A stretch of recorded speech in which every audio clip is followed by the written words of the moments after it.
if you want to be later on in life saying, wow, I created my perfect life, that's going to be a component of it.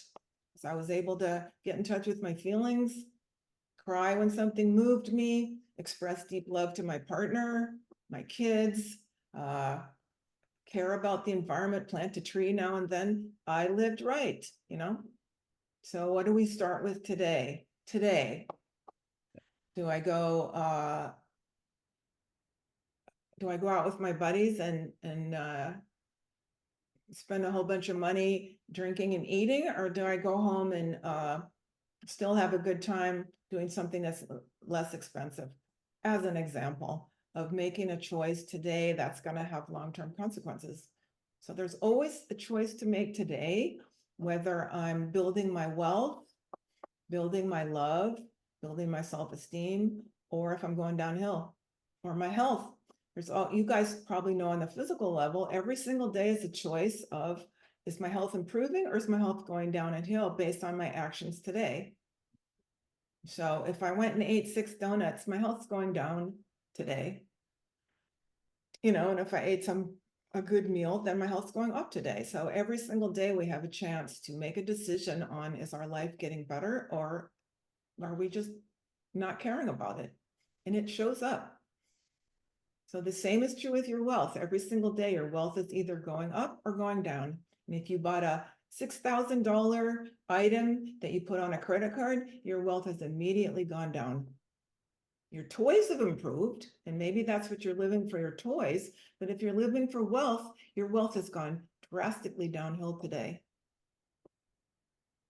So you think about these things as an artist creating your life. It's like, well, all my friends are buying it, and it would be really fun, and it's hard to do what other people do differently when what other people are doing. But if I want to create a perfect life, I have to go against the mainstream. I have to go against the mainstream and make my own choices. And very few people, when you look around, are making their own choices. They're just doing what they're told, buying what they're told, eating what they're told, ruining their health. They don't think about it, but you guys think about it because you're here. It's like, I'm going to make decisions today to create my perfect life, because my perfect life is possible. I just have to do the work, make my own decisions, choose yes or no. And what you'll start building in yourself in terms of your self-esteem is you'll start trusting yourself to go, I don't really want those 6 donuts. I've already done that. Today, I choose my health, I choose my wealth, and I'm sticking to my plan of my goals for my life.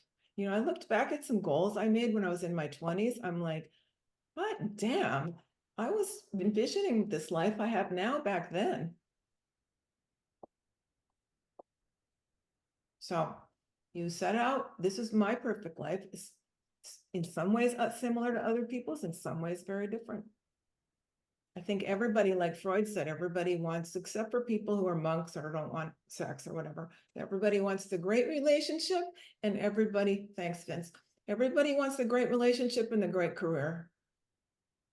So what that means for you can be different, and that's going to be similar to other people, but what's your particular thing on it? What are you good at?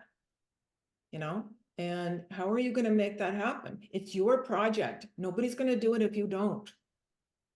Nobody cares. In fact, the world's against you. So you have to be sneaky, and you have to be firm, and you have to be an artist, and you have to just say, not spending that $6,000 on that thing everybody wants me to do. Everybody's going to Costa Rica and spending a month down there. God, that would be fun. I'm not going. I had this funny thought a couple of years back. I thought, I just went to Europe. Costa Rica's great, right?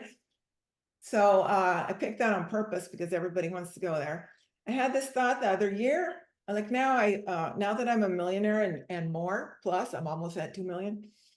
Now I go to Europe if I want, but I still have this mindset of, is that really my value? And it's just the other week I was thinking, oh, everybody dreams of going to Europe and going to those great art museums. And I thought, I haven't even been to the art museums in my own town. Why do I need to go to Europe to see art when I haven't even, and I started having really fun things, inviting friends and going, looking at the art and going, let's educate ourselves about this here. Let's go to lunch and educate and save about $10,000 and have even more fun. So, I mean, just creative things like this.